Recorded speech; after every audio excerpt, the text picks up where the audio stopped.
നമസ്കാരം, മലയാളി വാർത്തയിലേക്ക് സ്വാഗതം. പ്രധാനമന്ത്രിയുടെ നേതൃത്വത്തിൽ അയോധ്യയിലെ രാമക്ഷേത്ര ഉദ്ഘാടനത്തിന് പങ്കെടുക്കാൻ പ്രമുഖരെ അടക്കം ക്ഷണിക്കുകയാണ്. ഇപ്പോൾ പുറത്തുവരുന്ന വിവരമനുസരിച്ച് കേരള ഗവർണറെയും ക്ഷണിച്ചിരിക്കുകയാണ് രാമക്ഷേത്ര ഉദ്ഘാടനത്തിന്. അദ്ദേഹം തന്നെയാണ് ഇക്കാര്യം പറഞ്ഞിരിക്കുന്നത്. ക്ഷണം കിട്ടിയിട്ടുണ്ട് എന്ന് ഗവർണർ വ്യക്തമാക്കി. പകരം ഇന്ന് അയോധ്യയിലേക്ക് പോകുന്നുണ്ട് എന്നാണ് ഗവർണർ വ്യക്തമാക്കിയിരിക്കുന്നത്. ഗവർണർ ഇന്ന് അയോധ്യ സന്ദർശിക്കും. സംസ്ഥാന സർക്കാരുമായി വലിയ രീതിയിലുള്ള തർക്കങ്ങൾ ഗവർണറുമായിട്ടുണ്ട്.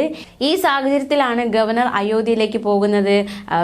ഗവർണറെ അയോധ്യ രാമക്ഷേത്രത്തിന്റെ ഉദ്ഘാടനത്തിലേക്ക് പ്രധാനമന്ത്രി ക്ഷണിക്കുന്നത് എന്നതടക്കമുള്ള പ്രത്യേകതകളുമുണ്ട്.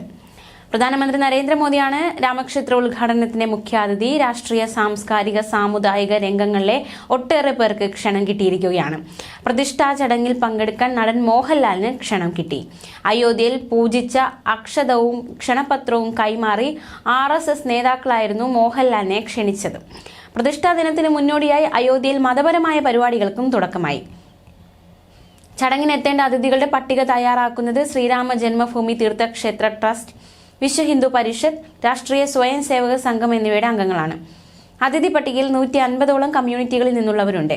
പ്രധാനമന്ത്രി ഉൾപ്പെടെ രാജ്യത്തെ പ്രമുഖരുടെ സംഗമത്തിന് അയോധ്യ തയ്യാറെടുക്കുകയാണ്. UP മുഖ്യമന്ത്രി യോഗി ആദിത്യനാഥ്, രാഷ്ട്രീയ സ്വയം സേവക സംഘ് മേധാവി മോഹൻ ഭഗവത്, UP ഗവർണർ എന്നിവരോടൊപ്പം 2000ഓളം പേർ പങ്കെടുക്കുമെന്ന വിവരമാണ് പുറത്തുവരുന്നത്. കർശന സുരക്ഷാ ക്രമീകരണങ്ങൾ സജ്ജമാക്കിയിട്ടുണ്ട്. കോൺഗ്രസ് നേതാക്കൾ ആരും അയോധ്യ രാമക്ഷേത്ര പ്രതിഷ്ഠാ ചടങ്ങിൽ പങ്കെടുക്കില്ലെന്ന് ഹൈക്കമാൻഡ് അറിയിച്ചിരുന്നു. പാർട്ടി അധ്യക്ഷൻ Mallikarjun Kharge, parliamentary party chairperson Sonia Gandhi, Lok Sabha കക്ഷി നേതാവ് അധീർ രഞ്ജൻ ചൌധരി എന്നിവർ ചടങ്ങിനുള്ള ക്ഷണം നിരസിക്കുകയാണെന്ന് വ്യക്തമാക്കിയാണ് കോൺഗ്രസ് പത്രക്കുറിപ്പ് പുറത്തുവിട്ടത്. മാത്രമല്ല, രാമക്ഷേത്രം പൂർത്തിയായിട്ടില്ലെന്നും പൂർത്തിയാകാത്ത ക്ഷേത്രത്തിന്റെ ഉദ്ഘാടനത്തിലൂടെ BJPയും RSSും തിരഞ്ഞെടുപ്പ് നേട്ടമാണ് ലക്ഷ്യമിടുന്നതെന്നും കോൺഗ്രസ് പ്രസ്താവനയിൽ ആരോപിച്ചിരുന്നു. പ്രതിഷ്ഠാ ദിനത്തിൽ വീടുകളിൽ ദീപം തെളിയിക്കണമെന്ന പ്രധാനമന്ത്രി നരേന്ദ്രമോദിയുടെ ആഹ്വാനത്തെ പിന്തുണച്ച് NSSും SNDPയും രംഗത്തെത്തിയിരുന്നു. പ്രാണപ്രതിഷ്ഠാ കർമ്മം അഭിമാനം ഉയർത്തുന്ന ആത്മീയ മുഹൂർത്തമാണെന്നും പുണ്യം ഓരോ വീടുകളിലേക്കും എത്തുക തന്നെ വേണമെന്നും ദീപം തെളിച്ച് എല്ലാ വിശ്വാസികളും ലോക നന്മയ്ക്കായി പ്രാർത്ഥിക്കണമെന്നും വെള്ളാപ്പള്ളി ആവശ്യപ്പെട്ടിരുന്നു. അതേസമയം ജനുവരി 22-നാണ് അയോധ്യയിലെ രാമക്ഷേത്ര പ്രതിഷ്ഠാ ചടങ്ങ്. എന്നാൽ അതിനു മുന്നോടിയായി 11 ദിവസത്തേക്ക് വ്രതം അനുഷ്ഠിക്കാൻ ഒരുങ്ങുകയാണ് പ്രധാനമന്ത്രി നരേന്ദ്രമോദി.